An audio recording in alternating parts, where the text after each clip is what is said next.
Hello and welcome back to the From My Perspective podcast, where I, Jackson McCarty, tell you the names you need to know in the college football and NFL worlds that could be changing football in the very near future. So we've gotten to focus a lot on the players, of course, through these first two episodes, and for good reason. They're the ones that typically you associate with changing the game, but they're not the only ones that can do it. Head coaches are just as important to that as really anybody else. If you can't find a winning coach, if you can't put your team together the right way, then nobody's changing the game. So we are ranking all of the head coaches that got hired this year in the NFL from worst to best. And I've managed to be fairly positive so far on the podcast. I've only talked really about good things, being a top 5 quarterback in this year's draft cycle, and then some of those underrated transfer portal signings.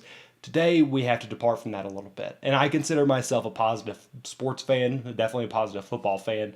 At least I try to be. So that's going to be a little bit of a departure this time, but there's a little bit of a loophole. There is definitely one that's negative, but there's one that's a loophole, and you'll figure it out before too long. So just jumping right into it, we're talking about number 9, who I personally perceive as the worst hire in this draft cycle. It would be Lovie Smith for the Texans. And it's not because I don't like Lovie Smith as a head coach. I think he should probably have gotten another chance. I don't want to say deserve, because nobody deserves anything, but it would be nice to see him in a team that didn't just repeat what they did last year, which whenever Houston signed David Culley seemed like a bit of a patsy hire because they wanted Josh McCown last year. We come back in to this cycle, we're still hearing talks about Josh McCown. They go and hire Lovie. So I don't get the hire for Houston because I don't think it's meant for us to get. At the end of the day, I don't think Lovie will get that fair of a shot, and he's really right now riding on Davis Mills being a very good quarterback or so bad that they can get in Bryce Young range, neither of which I really think are the case. I think Davis Mills is going to be a solid quarterback. I don't think he'll ever be top half of the league, but I think he can be decent. He can be a game manager, and I would like to throw that term around. Houston as a whole, as a roster right now, while they did get quite a bit back in the Deshaun Watson trade, that doesn't matter yet. And I'm not super stoked. I think that they're going to get all these new toys and then pass it on to Josh McCown if they ever pull the trigger on that. I don't know how many more years we're going to have to be waiting, but that's where I think Houston ends up. And again, I don't think Lovie is a bad head coach. Inherently, I think he's a solid one. I just don't see the promise there as a job. It doesn't look all that appealing right now. It doesn't seem like he's going to get that fair shake. So we'll have to wait and see. David Culley outperformed and still got fired last year. So is there really any hope in Houston? And that's going to be a problem for Lovie. I think he'll do a really good job of rallying the troops. I don't see it. But yeah, that is unfortunately the worst hire of the cycle. I think we all kind of expected Houston to probably be the one to deliver that because of the options they were looking at. A team I didn't expect to have one of the lowest hires was the Las Vegas Raiders, and they're actually my number 8, Josh McDaniels, being hired there. And my question is how confident are you that he truly learned from his time in Denver? Because everything about what happened at Denver indicates you don't let this man be your head coach. He was, Spygate and the whole Tebow thing, like, it fell apart after a year. He didn't even make it to the end of his second year, and he made the playoffs in his first year. That's how bad things got over there. And Las Vegas as a team, it made more sense for them to go with somebody that was going to be a culture changer. I don't know that Josh McDaniels is going to be a culture changer. You have plenty of other coaches here that I think will do just that, and guys we'll talk about a little bit later on, but it just, none of it makes any sense to me. Like, I get the appeal of bringing Josh McDaniels in. Everybody has been chasing him in every coaching cycle, but really? Las Vegas has had so many issues lately with the player arrests and the John Gruden stuff. Rich Bisaccia looked like a guy who could come in and maybe right the ship. Well, they got rid of him. we're going to bring in a guy who just recently, or at his most recent coaching stop, had literally was gone before the start of his third year, before the end of his second even. I believe he got fired in week 13 or 14. That just doesn't, that's not a good indicator. And I get the Davis family wanting to make splashy hires, especially in a division that has gotten real tough, real fast. But I'm not sold. Plus, look at New England here recently. He's supposed to be this offensive mastermind guru, but since Tom Brady's left, are you really all that inspired by their offense? I mean, if you are, hats off to you. And if you feel super duper confident in this Raiders hire, I have to believe you're probably a Raiders fan. I just, and that's fine. Blind optimism, or not blind necessarily, but being optimistic about what your team is doing in the preseason, going into the regular season. You have a good team. It's only natural and it's only right because that's why we watch football, is to be excited about who the guys we like and how they're doing. But being as realistic as I can here, I don't see this one working out. I don't think that he'll be their head coach in 3 years.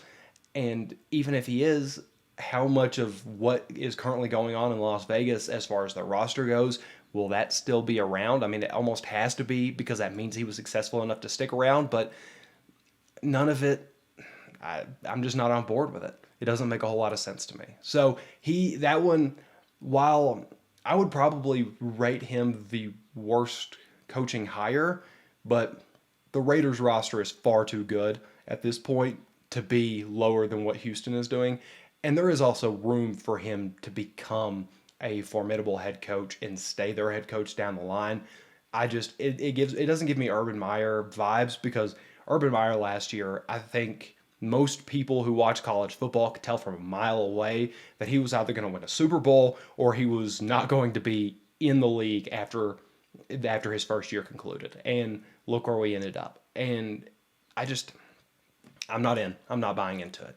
So that would be the eighth best, second to worst hire. Now we move to number 7, and I'm not 100%. There's a lot of guys who could have gone in here. I think 7 to 4 ish. You probably could have put in any real order you like, but I ended up deciding to go with Mike McDaniel of Miami, and this is such a hit and miss hire.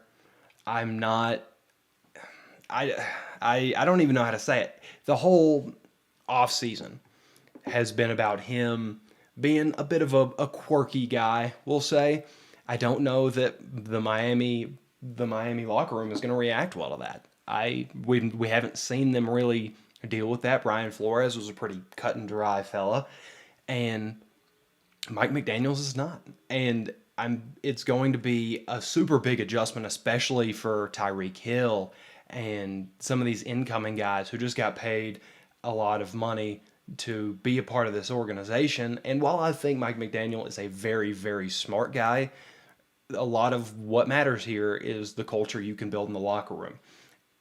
We'll have to wait and see. He could very easily become number 1 on this list, which is why I said there's a lot of influx here. I'm betting on Miss. Unfortunately, I hope he works out. I think he would be a good personality as far as coaching goes, and to have in the media. I think it'd be a fun one for him to stick around a lot longer. I'm just not sold on it. And Tua, being strapped to Tua, also worries me, especially as an offensive coach. If you can't make that offense run, which, I mean, Lord knows, if Tua is that guy, I think he still could be. I don't know. The guy is a bit optimistic. I think he could be a pretty good guy. I don't know if he could be the guy. So he's got a lot of work to do, especially whenever he signed up for a team that is going to ride so heavily on the thing he's specialized at, but it looks like they have a built-in hindrance with Tua's arm strength. Whatever your general knack on Tua is, if maybe you just don't think he's the guy, point blank serious, a gut feeling, whatever it may be, it's going to take a lot, both in the locker room and to make sure Tua's where he needs to be. So for number 6, this one, we go from maybe the most highs and lows, potentially, as far as a head coach goes, to somebody who's going to be straight down the middle. I just don't fully understand the hire. That's Matt Eberflus, formerly of the Colts, now with the Chicago Bears. I really liked him as a candidate. I was saying a year or two ago, even, that he should become a head coach somewhere. It took him a couple of years in the cycle to finally get there, but Chicago as his landing spot is weird. They just got rid of Khalil Mack. They're really investing in the young guys. I My bigger issue is not necessarily the Matt Eberflus hire. It's the lack of reliable, you know, guys reputable. The lack of reputable offensive coaching that he brought in with him, and they didn't really address the wide receivers either. So it's it's gonna be difficult for them to make Justin Fields what they want him to be, which I think you can argue he probably showed the least of the rookie quarterbacks last year that got significant playing time. Trey Lance, you can debate that all you want, but he didn't get enough game time. Trevor Lawrence is Trevor Lawrence still. That's I mean, even if he had the worst year statistically, which I don't think he did, but even if he would have had the worst year statistically, you're still going to put more trust on him because he's Trevor Lawrence. He's been preached as a football messiah to us for half a decade now.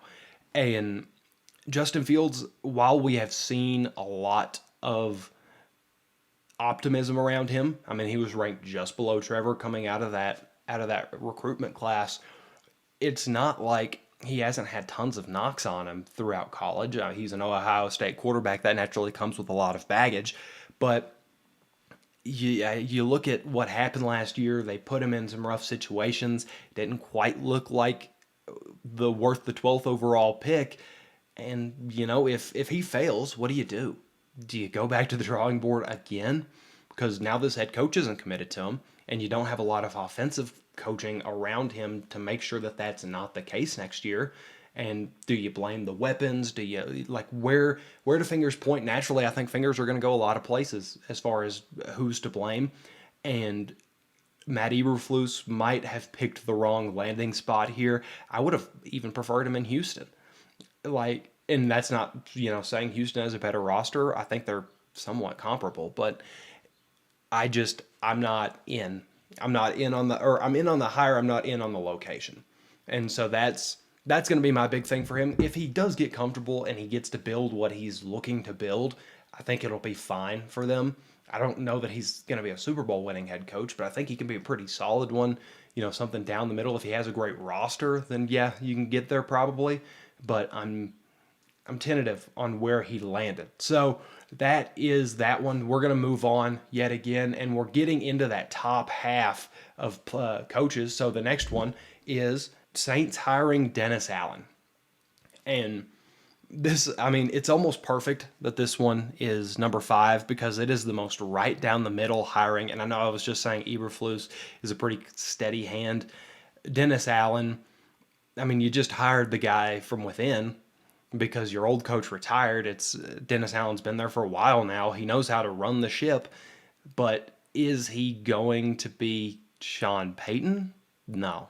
No, I mean, you can't ever expect anybody to be Sean Payton. That is one of the best coaches I've personally gotten to see in my lifetime.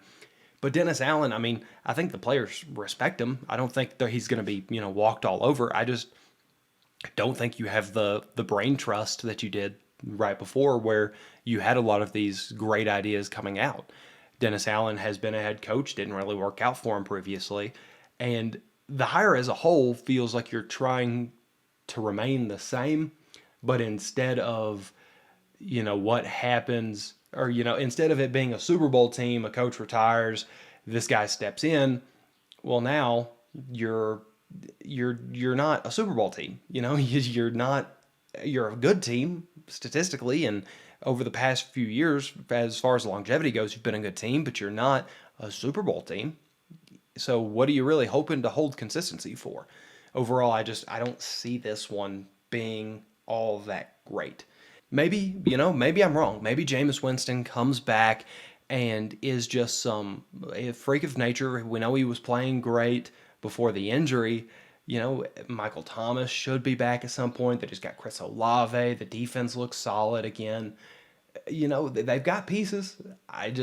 If you couldn't do it with Sean Payton, are you really confident that this is the one that's going to push you over the hump? I don't think so. And unless you're just really, really holding out hope that Sean Payton's coming back home, which If he comes back to the NFL, it's probably to Dallas. Realistically, Mike McCarthy's very likely could be on this list next year. I I just don't. There's a lot of hires that I get why they did it. I just don't love the reasoning behind it, and he unfortunately is very similar to that. So now we're moving on into the top four, which the top four guys are. I feel pretty good about most of them. And number four, I I wonder how much differently the hiring of number four would have been if the team that signed him would have known what was coming. That would be the Denver Broncos picking up Nathaniel Hackett. This felt like they had been building and building and building and really, really trying to get Aaron Rodgers. So they were like, you know what? He loves this Nathaniel Hackett guy. He absolutely loves him. Let's call him up. Let's get him on the team. Next thing you know, Aaron Rodgers would be signing his contract. Well, you got Hackett. You didn't get Rodgers. Sorry. He's staying in Green Bay, as I think at this point most people should expect, because why would you expect him to leave at this point? He's been doing this song and dance for a while, still hadn't left. I don't know that anything could drive him out of that city at this point. So you still ended up with a really, really good quarterback. I think this is going to be a situation that is going to be really hard to fail in, even with the difficulties of playing the Chargers and the Chiefs twice a year and the Raiders. The Raiders are a good team no matter what I think of their head coaching hire. I just something doesn't feel like they would have went this way if they would have gotten, or if they would have known they were getting Russ. It felt like a Rodgers hire, which is not where they ended up. It's very interesting because Russ is still a good quarterback. I think he's probably a better option for them down the road. He's younger. He's less of a headline guy. He's not screaming from the rooftops every other week. And I don't even personally have a problem with Rodgers. That's how he is. He's a very vocal guy, and he has every right to be. But that doesn't really work in team football as well as guys like Russ do historically. If you're a guy who is more focused on the team and being a leader and doing that thing in private, I think that usually works out better for you. And a lot of the guys on the Denver roster could probably use that. They got a lot of young talent, especially the receivers, the running back room. It would make more sense. And the roster as a whole makes more sense with Russ being there, because this makes their Super Bowl window that much larger so long as everything stays intact. It feels like it's the coaching staff is going to be a big issue for me. He got really inexperienced and unknown guys to do that. So, if he really knows what he's doing as a talent evaluator, then sure, go for it. Do your thing. But if he's not quite ready to be that head coach, or he's not ready to handle both head coaching roles and also developing these younger talents, he could be hiring new coordinators fairly soon. And he has the mind and the roster to create some magic. I like the fit a lot. I really do. But I also think that I would have liked this fit for just about anyone else, including these top three guys that I'll be talking about, especially number three, who's coming up. So that's number four for us, the Broncos picking up Nathaniel Hackett. Number three, we go back to the NFC now. I really don't know what to think about Kirk Cousins, but if there's anybody who's going to be able to make that situation work, it's Kevin O'Connell. And I'm a Washington fan, full disclosure. So, of course, I know who Kevin O'Connell is. He used to be our offensive coordinator. And whenever we saw him move on and go with Sean McVay to LA, I think he realistically only did that to get a little bit more seasoning. I think he probably could have been a head coach after he left Washington. He's a very, very smart guy.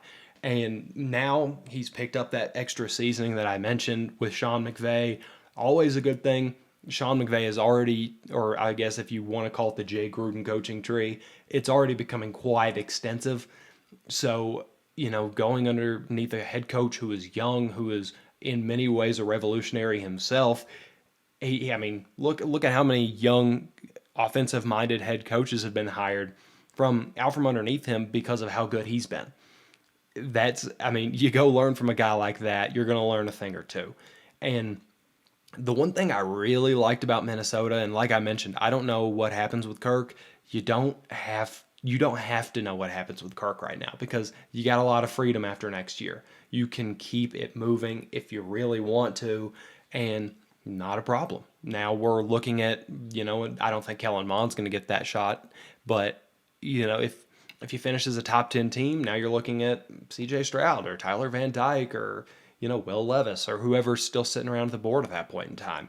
So he has a good team off a down year with a lot of leeway in the future that if he doesn't feel comfortable with something in this roster, if he doesn't think something's quite going right, if they need a youth revolution, he's going to be able to do that next year, and they'll have that reasoning to keep him around because he's got the mind, he's got the lineage now following Sean McVay to really to make you trust him. And I don't feel like Minnesota is the type of team to just do a one and done year anyways, unless he goes out and embarrasses the team. So I think that moving forward, Kevin O'Connell is more likely than not the Brandon Staley hire from last year. He ranked pretty high for me. I'm not gonna say that I was like his biggest fan or anything, but I think they're gonna be pretty similar in the way that they're looked at. Is even if some things didn't go your way, we've got a lot things going right for us moving forward. So let's keep you around to see how it goes. So that is number three. Moving into the top two, and the top two, I was pretty set in stone as to who my number one was from the moment I started making and preparing for this video. I knew exactly who was going to be number one. Number two seemed pretty clear to me as well. And that would be Brian Dable going to the New York Giants. He felt like the most surefire guy to get hired this year. Eric Bieniemy, after what happened not this past year but the year before, you can't really feel confident in him anymore, even though he might be a very good head coach or at least a very good head coaching candidate. You couldn't really feel confident because nobody really fell in love with him last year. But Brian Dable has now gone back-to-back years helping Josh Allen in a major way. And now he doesn't even have to move or change colors, quite frankly. He's staying in that New York, New Jersey area. And the Giants need an offensive identity. Brian Dable is going to be able to supply one, whether it's with Daniel Jones. Again, very similar to what I liked with Kevin O'Connell. Brian Dable is going to have a lot of flexibility. He can keep Daniel Jones. He can move on. It doesn't really matter. They're going to get things figured out. I wouldn't be shocked if he moves Saquon. There's a lot that he gets to handle here that could make the Giants a pretty solid team. Now, they haven't been that recently in the past half decade or whatever it is. I believe it's over that last half decade that they haven't had a winning record at all, at any point in the year. And you might correct me if I'm wrong on that, but this feels like a hire that if you want to get off that list and you want to finally get a winning record, you go and get a Brian Dable type. So his coaching staff, another thing that has really been a big factor for me throughout this list, the coaching staff. He got some pretty solid guys. Mike Kafka is a notable Andy Reid assistant in the past. Wink Martindale, he's been around long enough that feels more like the Jack Del Rio hire in Washington than anything else to me. He's not he's not at the peak of the profession, but he's got enough of a knowledge of how these things work. He's been around enough head coaches at this point that when Brian Dable might be slipping up or might have some things that he's trying to work out, he's got Martindale there to help him out. So the Giants, probably one of the least desirable options as far as teams in my mind on this list. I don't think anybody really beats out Houston, and I think Chicago's right there. But I would probably go Houston, Chicago, Giants tentatively, but they made the right choice here. Their division is never certain. There hasn't been a repeat winner in the NFC East in God knows how long. And so go get a guy that might be able to take advantage of that and really fix what you have been lacking over the past few years. Now, if you've been doing the math, you should know who number one is. And if you don't, it's Doug Peterson taking over the Jacksonville Jaguars job. As soon as this hire got announced, which I thought it was going to be Byron Leftwich, but as soon as this hire got announced, it immediately was like, okay, they're going for it. Last year, they tried to get cute. They tried to get Urban Meyer, bring in the the college football god to maybe resurrect and bring Trevor to, what he was in college. Very clearly didn't work. So they said, you know what, we're going to go out, get a guy who has a winning track record. And quite frankly, Doug Peterson would have been hired a lot sooner. Probably would have never left Philly if it weren't for that 4-11-1 season. But I mean, you look at his record as a whole, he's a very good coach. I mean, he wins. He had a bad year. He's shown the ability to get quality play from his quarterbacks, whether it was as a head coach with Wentz and Foles, whenever he was helping out with Andy Reid in Kansas City, Alex Smith out there. He can find how to get these guys to work, and he can build an offense to support them. And the real kicker here is maybe if it was just Doug Peterson and he brought in a bunch of guys that he's going to try to be working on as far as head coaches go, or coaching staff rather.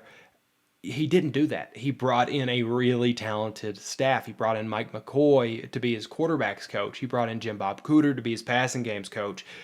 Press Taylor, who is, he was key for Philly, but also he's Zach Taylor's brother.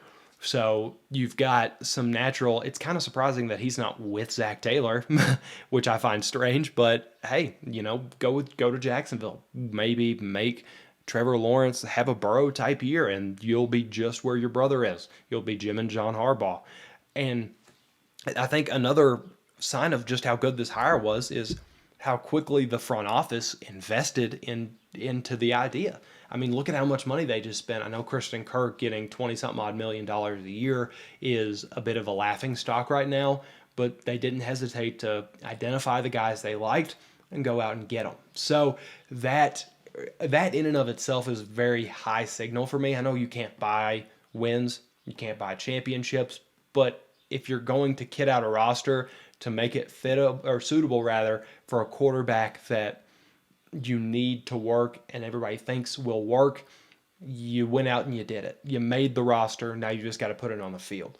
So that is the full ranking of the head coaching hires throughout this cycle. So what do you agree with? What do you disagree with? Please feel free to let me know. Whether you're on the YouTube video, go ahead and comment down there. I'll put a link to both the From My Prospective Twitter and to my personal Twitter on the podcast. So if you want to reach out to me there, feel free. But yeah, that's the end of episode 3. I'm not sure what episode 4 is going to be yet. We might stick with coaches and go college football route. It's to be determined yet. But thank you so much for tuning in. As always, I'm Jackson McCarty. I'll see you next time.